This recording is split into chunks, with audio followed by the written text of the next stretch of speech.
Good morning and welcome to the forum at Harvard School of Public Health. My name is Tony Clark. I'm a reporter with Reuters and I will be moderating today's discussion. As you know, unless you've been in a coma over the last 24 hours, the Supreme Court yesterday upheld the constitutionality of the Obama administration's signature piece of legislation, the Affordable Care Act. Crucially, it upheld the individual mandate, which will require most Americans to buy health insurance or pay a penalty.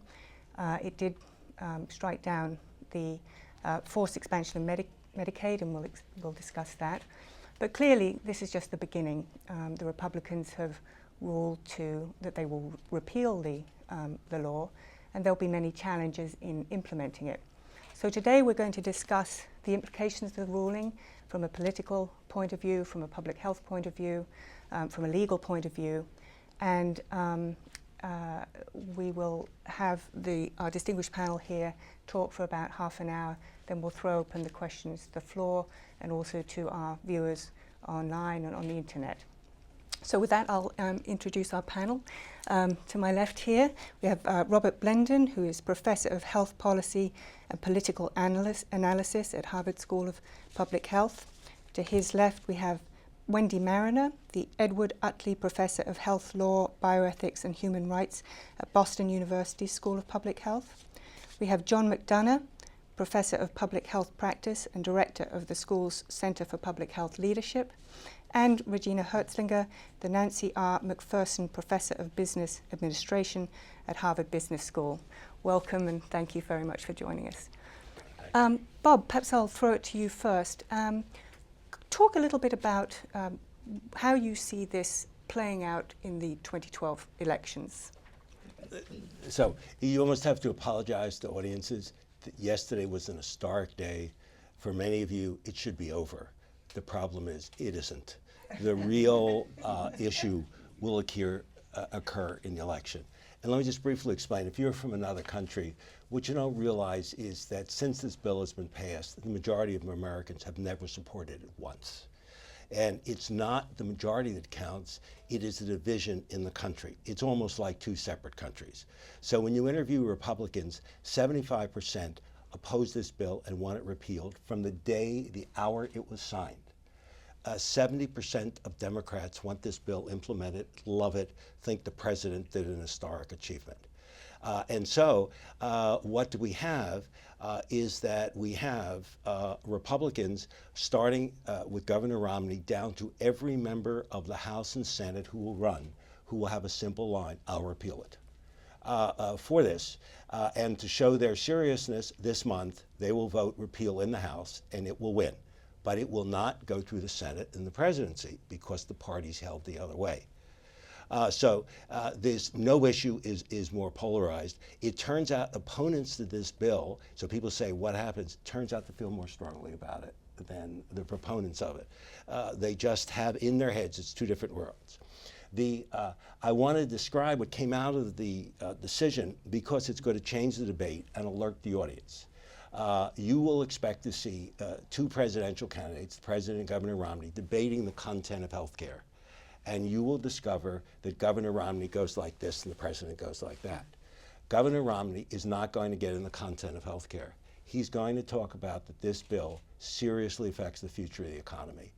And that he'll quote the Supreme Court just said, as he did, it's a tax. You are taxing middle-income people in the middle of an economic downturn. And we cannot afford, given the deficit in the economic side, to go ahead with this bill. The president will be like he's having another debate. He's going to be over here. He's going to tell you about sick people with pre-existing conditions. He's going to tell you about how people are covered. He's going to tell you about public health. And Governor Romney is never going to lose a beat. Tax costs too much. People aren't hired. We're not going to know to November 7th the answer to this question in this country, where this bill goes. But it's a mistake. It was a huge historic event yesterday. It's a mistake to believe the debate is over. If it is repealed, do you have a sense, I'll throw it open to all of you, what could replace it? Where will we go from there? Well, the Republicans have always favored tax credits, tax deductions, And I think that a bill along those lines will be introduced, which would give people who buy health insurance a credit, enable a private health insurance market. That's pretty consistent with Republican thinking. Something that's been lost along the way, though. Prior to the summer of 2009, when health reform became deeply politically contentious and divisive, there was a shared sense among Democrats and Republicans around the country that we all believe in universal health insurance. We just have different ideas about how to get there. And I see a fundamental shift where I see the Republican Party now has moved away from any meaningful commitment to universal health care. And so I think we're in a different place right now, which I think has a lot of implications for what would come next if we had a complete repeal. I agree with that. The initial tax credit bills, which were introduced by very conservative Republicans, were with the aim of getting universal coverage in what they viewed a more cost-controlled way. That feeling's no longer there. Wendy, what is your view on this? Well, of course, I look at it from the perspective of law professors, and that's no recommendation because most constitutional law professors were dead wrong on all three issues. That's what's in trade. That's what's in trade. That's correct. Right.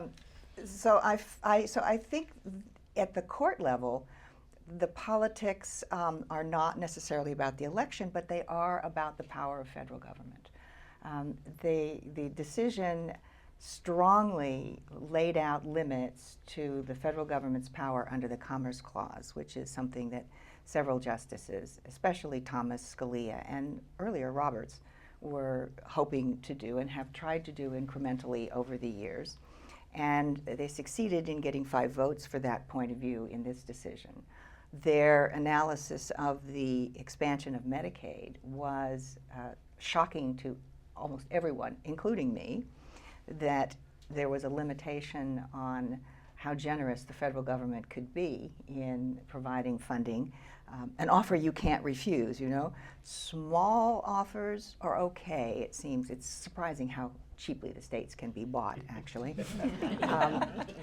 But when it's really big money, said the court, the majority, including Kagan and Breyer, then that is too much. And what was, I think, telling in Roberts' opinion was that he said this expansion, the expanded eligibility, was really not just another amendment, like many in the past had expanded eligibility for Medicaid in the 80s and so on. But this was a larger expansion that created an entire new act, in a sense, a brand new program, which I find unpersuasive factually, but was certainly persuasive to those in the majority. And so he said, and I kept the quote, "It's no longer a program to care for the neediest among us, but rather an element of a comprehensive national plan to provide universal health insurance coverage." It's like the camel's nose under the tent. Very concerned about the federal government taking over the distribution and the coverage of care. In contrast, calling it a tax allows the federal government to tax individuals.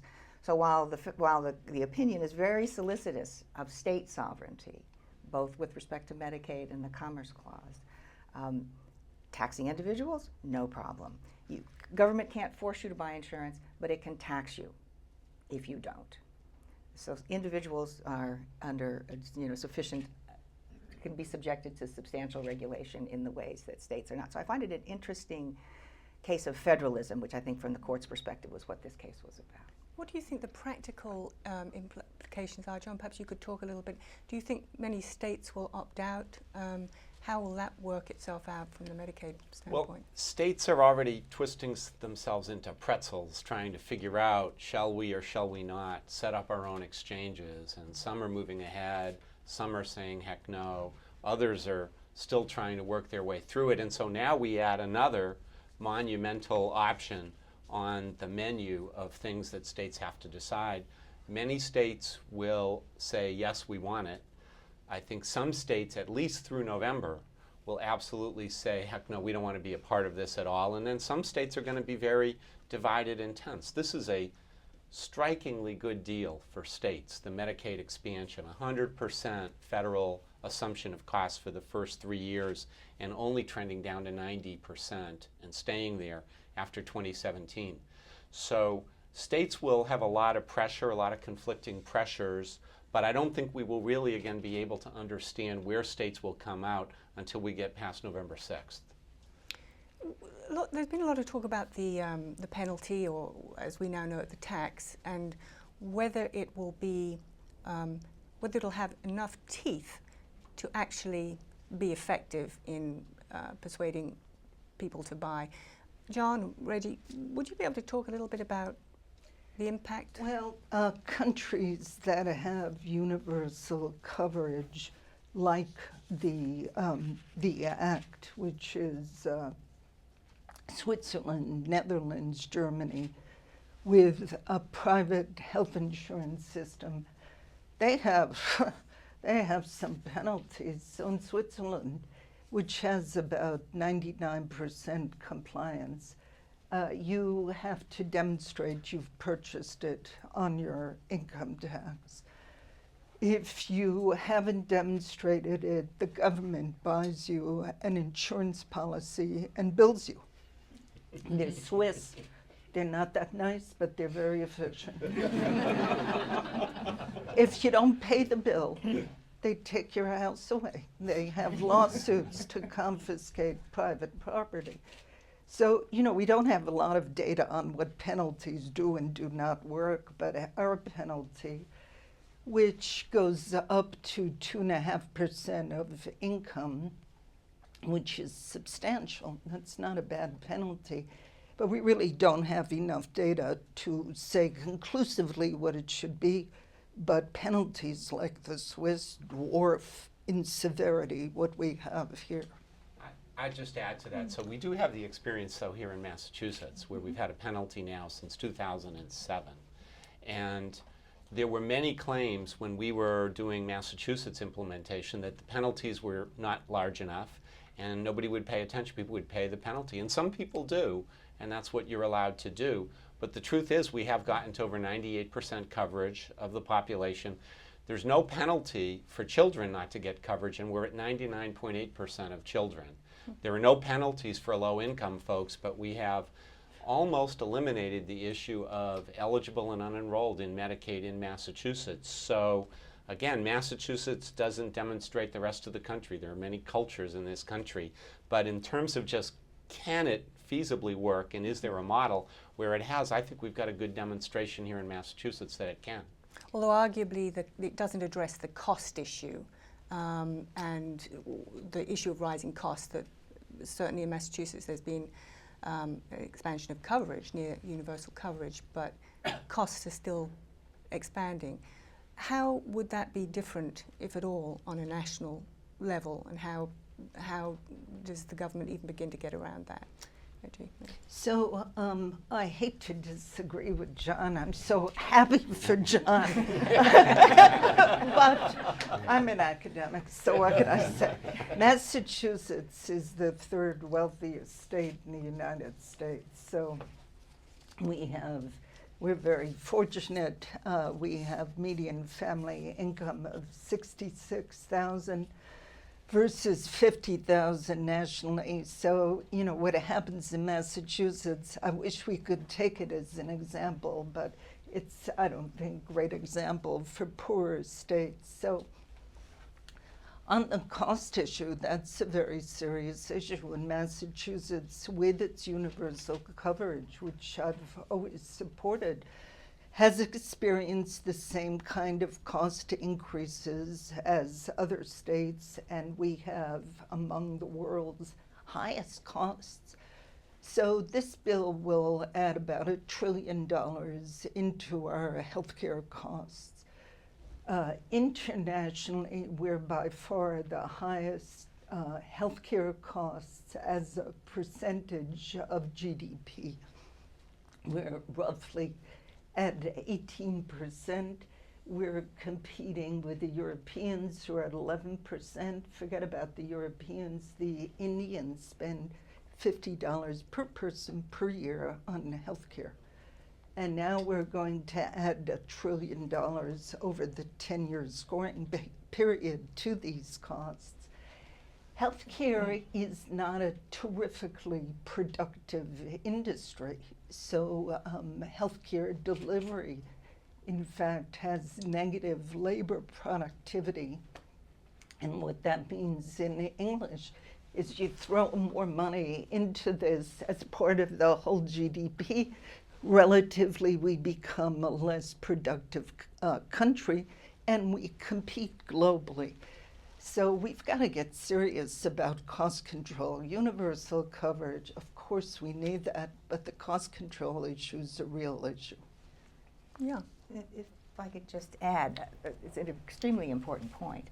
Of course, we spent the last 50 or 60 years trying to control costs without any success whatsoever, because one way to control costs is to exclude people from the system. And in Massachusetts, I think we decided, and the ACA is another example, that no one will take cost control seriously until everyone is in the system and you're absolutely positively forced to deal with it. Now, it's still not easy, as we can see with the debate in the legislature, but I suspect that the notion of cost control before universality will never work, and that we will only be able to face it now that we have everybody in the system. Almost everybody. I think we have some recent good news from Massachusetts. As recently as 2009, the Commonwealth Fund had Massachusetts #1 in per capita health insurance costs. And over the past couple of years, we've actually gone down to #9. So we are, in fact, an example of moving ahead of the rest of the country. And I think there's something helpful about this process. And what's helpful about this process is that when you get coverage out of the way, you are, in fact, more able to focus more intensively on costs. And we can see that experience very much now in Massachusetts. Coverage is done. I call coverage health reform 1.0. I call system delivery reform and cost health reform 2.0. Public health wellness prevention 3.0. Health in all policies, health reform 4.0. That's where we want to get to. That's the goal, but I think we can see an evolution, and Massachusetts is a good example, and other countries as well. Other countries don't argue about universalism. They're there, and they are focused much more and much more successfully than we are in terms of dealing with costs and quality. Bob, perhaps you could talk a little bit about the exchanges and the way and the relationship between the exchanges and businesses. This may be more for Reggie, I'm not sure, but is there a concern that small businesses will essentially dump people onto the exchanges? What will be the effect on the relationship between employees and small businesses? How are they going to respond? Well, let me split this with Reggie and others. It is a great discussion that if you have a lot of incentives, employers really don't want to cover their employees. It'd be a lot easier to have them get it somewhere else. Because my field is politics and I actually interviewed employers, a lot of them don't trust the government. So for me to take my employees and send them down and say, assumes that the Congress is going to keep putting up this contribution year after year. And in experiences I've had is there's great suspicion. So the U.S. Chamber of Commerce cannot be against this bill 100% as they are, and then tomorrow say what you need to do is send your employees down for that. Over the long term, employers do calculations, which Reggie's much better than I do, and at the end of the day, it's unbelievably favorable for you. I think there would be a change. Since we are tethered to Massachusetts, we have to say it wasn't true in Massachusetts. I see John looking at me and telling them that whatever you think the model says, it didn't work here. But Reggie has done a lot of work on the alternatives that could come. Well, I think, Bob, your point's terrific, that unless the employers are assured that these subsidies, which are substantial, that they're stable, they're not going to move. The last thing they want to do is disrupt their labor force. But there's a countervailing trend, and that is, I've met many CEOs my long life. I've never had a CEO say to me, You know, Reggie, what I love about my job is buying healthcare. Not one. So there is a movement independent of this bill for CEOs to go into what's called defined contribution, which means they would cash out their employees of whatever employer-sponsored insurance they're now getting. They would go to exchanges, whether public. There are also a number of private exchanges run by insurance companies, benefit consultants, lots of people, and say, go shop for yourselves. So there is a movement toward exchanges in the employer community, which will certainly change the dynamics of buying health insurance. For example, an exchange will offer a big number of insurance policies. Overwhelmingly, employers offer a choice of one. If you're lucky, you get a choice of two. So just the availability of a number of policies will change the nature of healthcare purchases. And who do you think is going to ultimately, within the private sector, be the sort of winners and losers out of this, the way the law is now shaped? I think the law is great for virtually every participant in healthcare, which is a massive sector and very important sector in our economy. The health insurers, if the subsidies hold up, will get 30 million more customers, albeit they're going to have this regulation and oversight of their general and administrative expenses and profits. Net, I think it's very positive for them. For providers, it's fantastic to have the burden of this bad debt diminished, tremendously important. For the medical technology industry, it's a huge win because they develop drugs, devices, diagnostics for sick people who now have guaranteed issue, and they have no more lifetime exclusion. So although the market hasn't reflected it as yet, the hospital stocks have gone up 10%. Biopharma hasn't been affected, but I think it's a huge win for them. For the economy as a whole, question mark. You know, I think you're absolutely right. Without universal coverage, we cannot deal with cost control, but the way costs are now, it's worrisome from a macroeconomic perspective. I'd like to turn the discussion over to the floor and see if there are any questions. I'm sure there's many for our panel. Yes. Hi, I'm Nancy Kane from Harvard School of Public Health. Nice to see you all. A very entertaining discussion. I have a question about the court's ruling that states cannot be coerced into expanding their Medicaid eligibility standards and coverage. And that is that I am assuming that means that if you're a low income and you would have been in one of those expanded Medicaid products, now you go on the exchange and get the 100% federal subsidy of your private insurance. And is there something I don't quite understand about that? And I guess if in fact you're low income and you go into the private health insurance and get subsidized instead, isn't this kind of just expanding the private insurance and sort of privatizing Medicaid? And is that a good thing or a bad thing?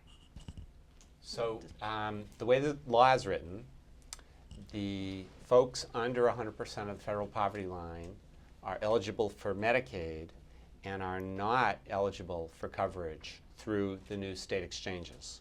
So unless the federal statute were rewritten, those folks in a state that doesn't move to expand coverage are out in the cold. There's some funny business with the folks between 100 and 133% of poverty, but let's not go there for a while. The vast bulk of folks will not be eligible, which is one reason why I think, unless the statute's rewritten, there will be a huge amount of pressure on governors and legislatures from within those states to move, and to move quickly, to get into this in spite of the rhetoric, but they have to get past November 6th before they can really say that, or else it looks disloyal and like you're endorsing the law, which they can't do. But so I would expect it is going to move, and otherwise those folks are left out in the cold, and that's a huge number of the neediest folks in our society. Wendy, did you have something to say? Well, I think it's another example of where there was more concern for the states than there were for individuals, because they let the poor and the disadvantaged out in the cold. Now, of course, states, the expansion stands. The question is really whether the Secretary of Health and Human Services could impose the most radical penalty on on the states who chose not to adopt the expanded standards. And the Secretary cannot terminate all the state's Medicaid funding if they decide not to accept the expanded eligibility. And so you're probably right. In the long run, I would think people would want to take the deal, but in the short run, Right. It's politically expedient not to, but it does harm. One of the arguments of the opponents to the ACA was that this was the use of Medicaid expanded eligibility was an integral part of the overall act, because people would be expected to be covered under Medicaid up to 133% of the poverty line, and then the others would be able to purchase between 100% of the poverty line and 400 with subsidies. And then they were right about that, but pulling the penalty, I don't know how it's going to affect them in the longer run. Any other questions? Yes, in the back. Hi, Matt Gilman, Harvard Medical School. I'd like to ask Wendy Mariner to read John Roberts' mind and then ask Bob Blendon what the political ramifications are. Because some people would say that he saved his own institution, but maybe set up the Republicans for an advantage by narrowing the Commerce Clause and calling the penalty a tax. So I know you can't actually read his mind, but I wonder if you could just talk a little bit about where you think the court is going, and then Bob, talk about where you think the ramifications politically of how the opinion was stated. Well, in many respects, the dissent by Kennedy, Scalia, Alito, and Thomas reads like a majority opinion that lost its fifth vote at the last minute. Paul Campos argues this in Salon, I guess, and persuasively. First of all, if one were to uphold the mandate as a tax, there is no need to address another constitutional question. It's gratuitous to make the argument about the Commerce Clause. They clearly wanted to make it, and perhaps that was the original decision. Who knows? I have refused to speculate about this from day one, because I thought there was a textual hook for opponents to the ACA with respect to the mandate being called a penalty. And they took it on the Commerce Clause. The tax question, it's clear that Robert said, well, we should find, if at all possible, a way to find something constitutional, if possible, because we have a co-equal branch of government that said that. But it's clear that he does this grudgingly, and who knows why. Maybe he did not want to be the Chief Justice who struck down the most important piece of social legislation since 1965, perhaps, certainly in an election year. I have no idea, and I refuse to speculate on these things, but it reads oddly. What would be the practical consequences? I mean, just to follow on from the questioner here, the kind of cases that could potentially be affected by this reading of the Commerce Clause going forward, how widespread might the impact be? Well, there have been many arguments that a limitation on the Commerce Clause could bring down a great deal of federal legislation.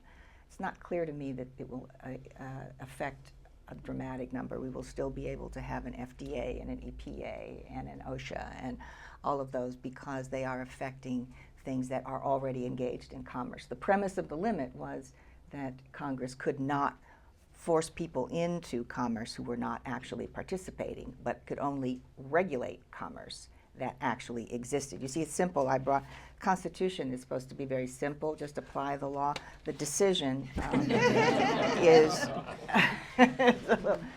but I do think they've drawn a pretty hard line about engagement and did not buy the argument pressed by some of us and restated very nicely in Justice Ginsburg's dissent on the Commerce Clause, that the connection between health care and health insurance is that health insurance is in effect really simply a payment mechanism and not entering the healthcare system, self-insuring, if you will, is simply another way. Economists understood it, but Robert said, we don't care what economists say. We're talking about the law. Bob, did you want to address the political side? Yes. So I want to make the odd situation. This actually helps the consider Governor Romney, the particular decision. Let me give you an example. If the mandate was ruled down, it would have been, in my terms, on a civil liberties issue. They would have argued that it was an infringement. So if in his situation he can defend the argument that each state should do its own thing, but you cannot defend an argument that each state should infringe upon your civil liberties. So he would have had it's not the legal side, a difficult political side, describing where I can make you buy broccoli in Massachusetts, but I can't make you buy it nationally. This, he now does not have to address that. Secondly, he's running against taxes. And the court allowed him to have $40 million of ads which just say it's a big tax increase. And what will be interesting as you watch the ads, how many of them get how small the tax is, as you just heard it here, from what you'll see in an ad on CNN. So it'll look like, oh my God, the amount I am paying. In general, the president's the big winner out of yesterday. But it turns out because Governor Romney has us as a history in Massachusetts, this particular decision makes it easier for him to run against the president. But it doesn't make it easier for the Republicans because it really gave the president a boost. American undecided voters like people who win. So what the newspaper basically says to an undecided voter is, he won. I don't understand what he's talking about, but he won. And that will be very helpful. But it allows the governor not to have to defend what I think would have been a very difficult issue about why I force you to buy something in a state. But it's okay here, but not nationally. So he doesn't have to address that. And when the president asked him that question, you heard it here first, he's going there. He's never going to answer how that bill would have worked nationally. He's just going to talk about the economy and that tax. Other questions? Yeah. Hi, Must be somebody from Switzerland. I'm Caitlin Hubbard, and I'm a member of the forum staff here at the Harvard School of Public Health. And one of the features of the forum is that we take questions from our online audience. So I have a question here today from Angela Crane, who is a physician in New Hampshire. And she's asking, who are the 32 additional Americans who are going to receive health coverage under the Affordable Care Act?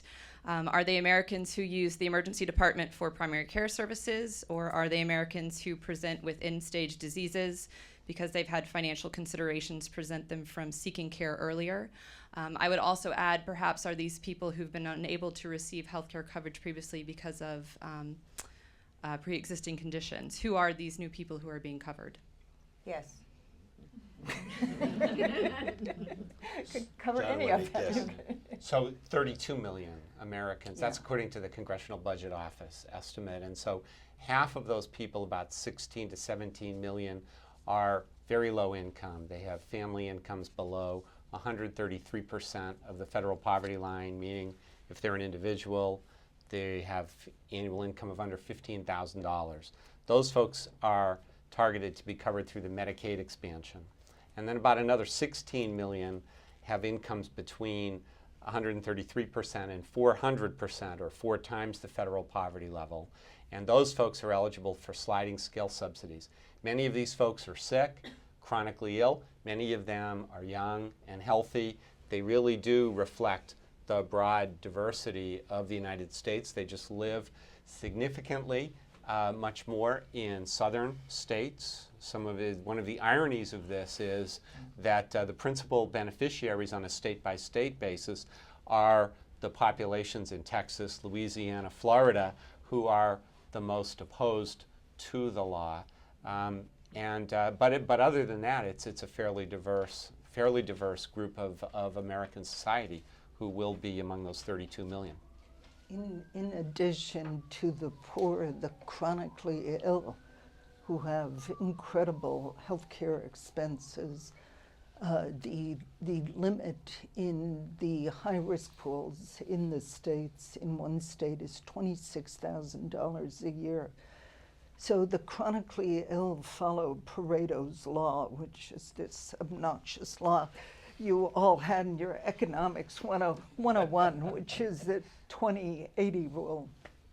So out of the CBO 32 million, there's 6.4 if we take 20% as being chronically ill who are uninsured.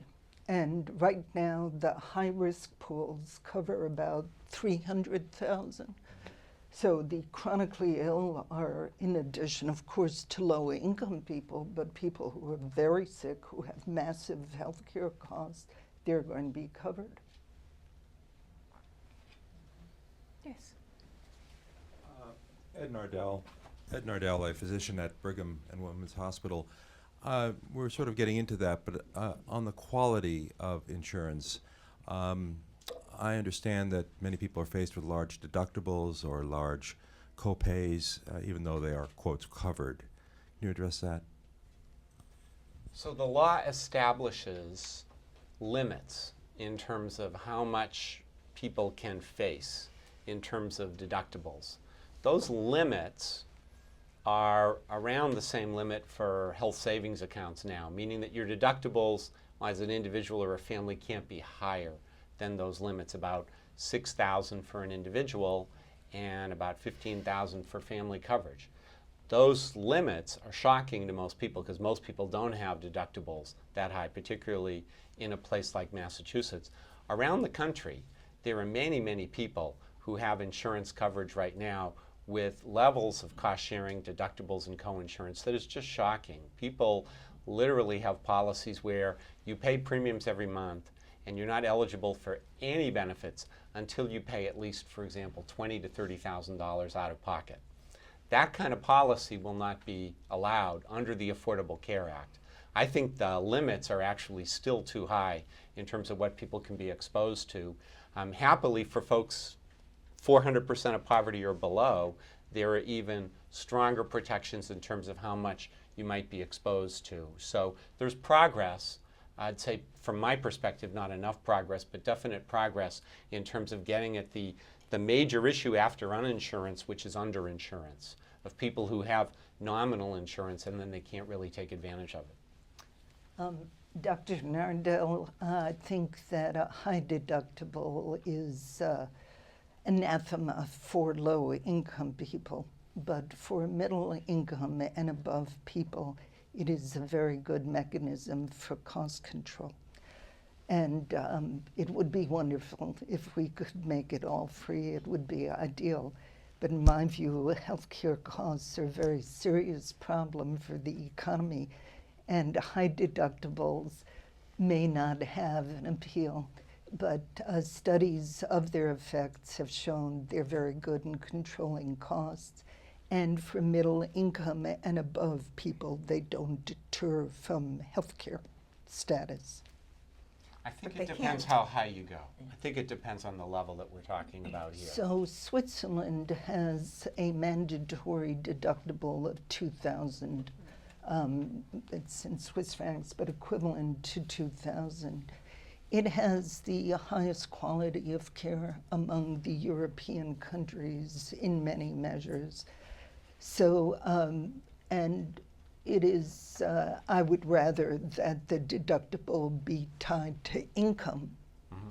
Clearly, what is onerous for somebody who earns $20,000 is not onerous for somebody who earns $150,000. But it's an important cost control tool, not the only one we have, and I hope not the one that's used the most, but we shouldn't just dismiss it out of hand. And around that, there does seem to be quite a bit of perhaps misunderstanding about who will have to pay the penalty. I mean, can you just perhaps really clarify down people saying, well, we're being forced to do this and we can't possibly afford it. Do we have any percentages here of the number of people who that's going to affect? So the number of people, well, we have data from Massachusetts, so less than 1% of the public pays the mandate penalty in Massachusetts. Actually, it's about 30,000 people who pay. And by the way, those people are not breaking any law. That is a choice they have. They can buy insurance or I can pay the penalty, and it's your choice, and either way you're compliant with the law. The sense is that, and the purpose of the penalty, and I guess people say, is it a penalty or is it a tax? Let's just be clear, it's a tax penalty. We have You should have argued in the Supreme Court. Much better frame, guys. We have this phenomenon in American society where everything has to be either this or that, and in fact, it's both.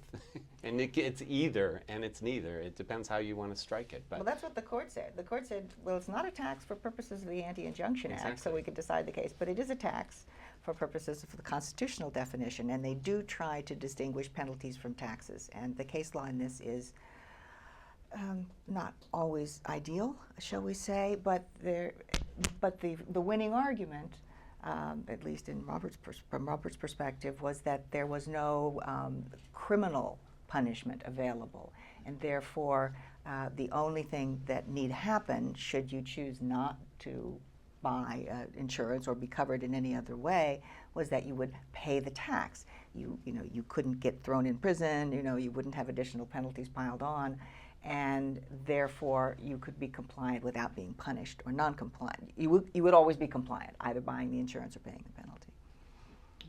Further questions? Thank you.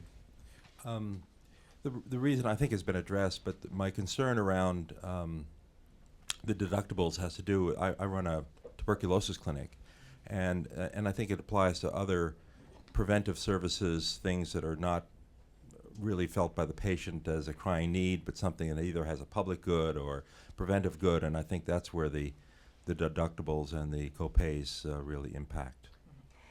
If I can respond, there certainly at lower income levels, as Regina pointed out, there is some data that it does discourage people from getting care. So the question is it really lowering costs because people don't get care that they shouldn't, or is it simply shifting costs to people who have to pay out of pocket, and it's lowering costs, for example, from the employer's perspective? This is, whose costs are being saved. Eventually, insurers are going to be faced with the need to create substantial pressure on providers to pay something less, because in fairness to the insurance companies, we, including academic institutions, are pumping out all of this new technology and new treatments, and we're telling everybody how wonderful it is, and the Americans are saying we want the best and we want the most, and then we're telling the insurers and the patients, just say no, because it's too expensive.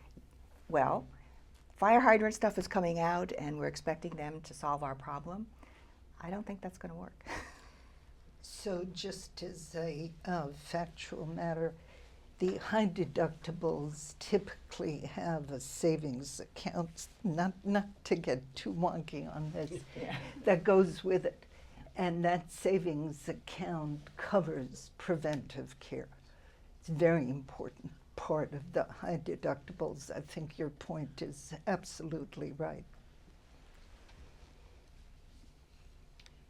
Additional questions?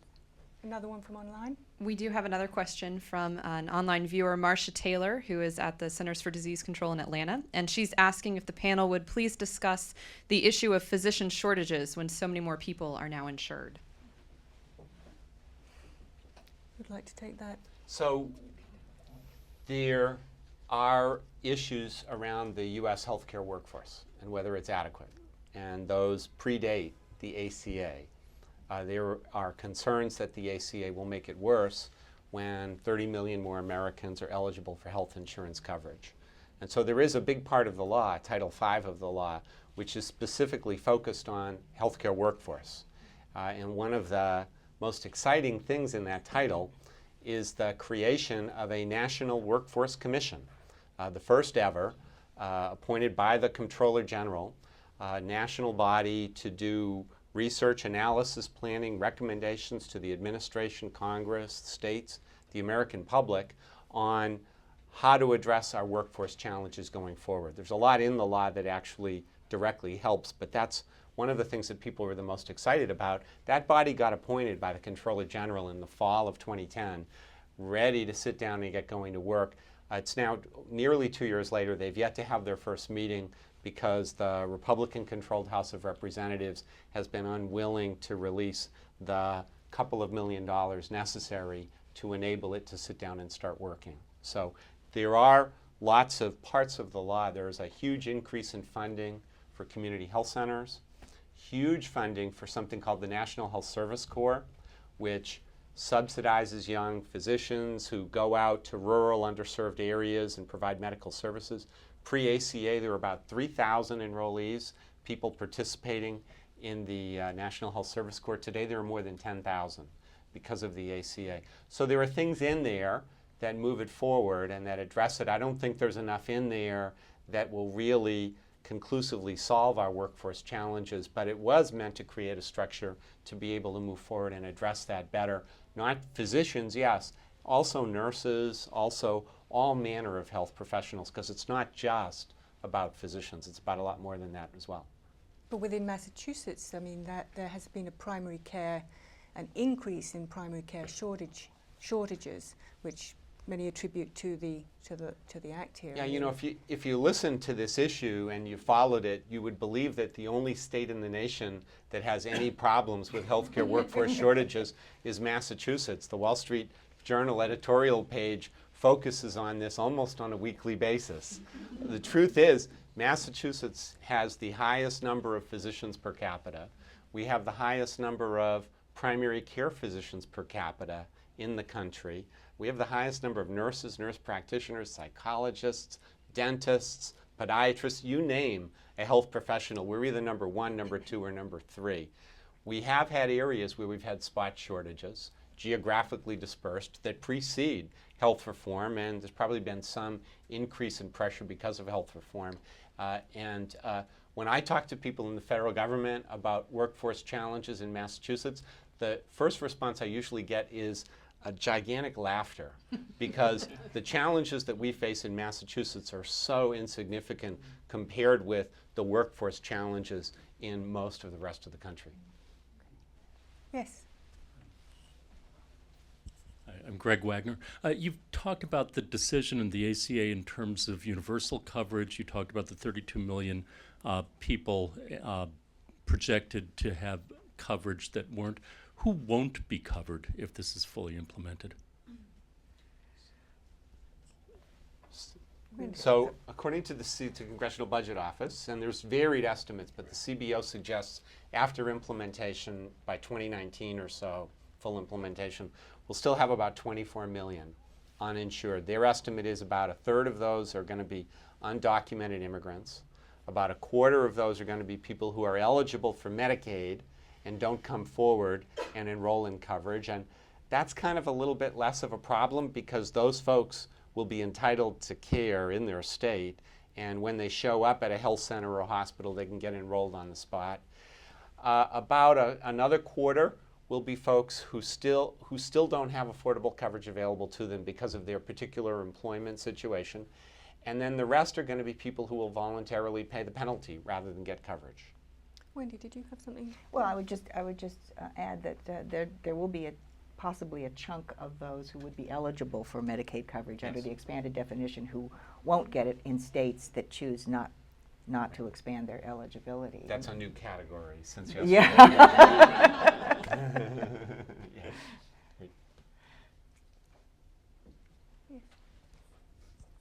Hi, Josh Solomon from the Harvard School of Public Health. Just thinking about looking ahead to the timetable for implementation, there are dates that we all have in our head, like 2014 when the mandate goes into effect. But is there a point as implementation proceeds when essentially the law will become unappealable, either legally or for reasons that the implementation has gone so far? Or can we expect to actually this to be an issue for several election cycles to come? Well, I could say it's certainly unappealable now with respect to whether it's, but whether it's an issue or whether it will be amended or whether it will be an election, that's absolutely possible. So, for anybody who's watching from another country, we have a parliamentary system. One party wins, and they generally win. There's a possibility here that both sides can be claiming victory on November 6th. One party has the House and the Senate. One party has the presidency, and it's the president, and he says, now I'm going to implement my bill. And the others look at each other and said, but we just won to repeal this bill. So they can't repeal it. What they can do is saw off financial pieces. And so if it goes one way or the other, that's why a sweep one way or the other will settle this issue. We can go on wherever healthcare is going. But a split decision by the electorate is going to mean that they're going to saw off John's commission. He'll be talking about this manpower commission, and someone from Utah is going to be just sawing away at it for it. So we have to resolve this because there's no, unlike Massachusetts, there's no bipartisan gene here at all. One side wants it going the other. So until we resolve that mix, we're going to have this. But whether or not it goes forward or not, the court plus the election will settle it. The 20-some governors, many of them are going to watch this election. If the president wins and the balance goes, they're just going to be implementing everything we've been talking about for it. But if the House and Senate are completely where they were, they're going to wait and see and drag this thing out. But these are the other areas. It's helpful for people to remember that some states did not come into Medicaid for almost 12 years, Arizona and Alaska. For that, and the meeting would have been, how can we go on and everything else? And the answer is, after a while, people watched New York take all the money, and they finally said, you know, maybe Arizona should get a share of this, where John was. So these things may be pushed out. If the one party is the dominant, ultimately it's going to move forward, but it may take 7 years and not 4. These arbitrary limits in politics are not good to think of. The question is whether or not the structure's there and the direction's there, and that'll be determined by the election. We have time for just one more question. If anyone has one? I have something. Yes. Please. Sarah Singer from Harvard School of Public Health. I wanted to ask another question about the Medicaid expansion. I'm curious about the potential repercussions of having states doing different things with respect to this law, with the exception of Hawaii and Alaska that are sort of separated. We've got really porous borders, and so what would be the repercussions for business, for the the uninsured, if the states are doing different things? Well, welcome to Medicaid. The saying about Medicaid is that if you've seen one state Medicaid program, you've seen one state Medicaid program, because they vary so much. And the vision of Title II of the ACA was to begin to move Medicaid toward a more genuinely national program with common eligibility standards regardless of where you live, common application enrollment procedures, all of those things. And there's been some, and it doesn't get written about, and the Obama administration doesn't even want to talk about it because they don't like to brag about it, but there's fantastic work going on inside the Centers for Medicare and Medicaid Services getting ready for the Medicaid expansion. A former Massachusetts native, a really smart lady named Cindy Mann, runs Medicaid for CMS, and she's been doing Medicaid for about 30 years. And they are doing fantastic stuff, and so it's a tragedy that the real concrete difference between 2 days ago and today is that vision of Medicaid as being finally something of a national program has been tattered, at least to some extent. We're not quite sure how much yet. Reggie, did you want to say something? Yeah, I think we have now talked about a very, despite your wonderful moderating, very important aspect of the law, which is that it's going to reorganize healthcare delivery. So why are our costs so high? Duh.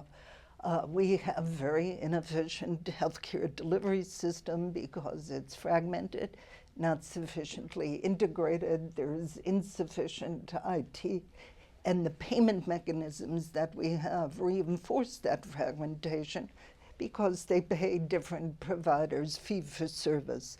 So under this legislation, there will be payment for integrated care, either for bundles of care for people who have chronic diseases or disabilities, or for totally integrated care, a great vision, whose feasibility I personally doubt, but I hope I'm wrong, called the accountable care. Primary care has a role, and I think those are tremendously important innovations in payments that also enable measurements of quality. Once care is bundled, you can hold that bundler responsible for the quality of care. That will have tremendous effects on the cost and quality of U.S. healthcare. Yeah, I'll give you the all but last word if you'd like to just, did you have something that you wanted to say on that? No, I was just thinking that there's some irony in the fact that what the court decided to uphold was, again, the taxing power, which is largely unlimited, and yet that is precisely the power that the Congress is least willing to use. And I think we will see that in the negotiations. And I worry particularly about discussions with the deficit and the costs of implementing this act, that what they will chop off will be a great deal of these innovative programs, and especially public health, which is always last at the table. Well, with that, we will wrap up this fascinating discussion, which I'm sure everybody's going to be continuing for the next weeks and months and years and decades. And so thank you very much to our panel. Appreciate your time, and thank you all for joining us, and online, to our viewers online. Thank you very much.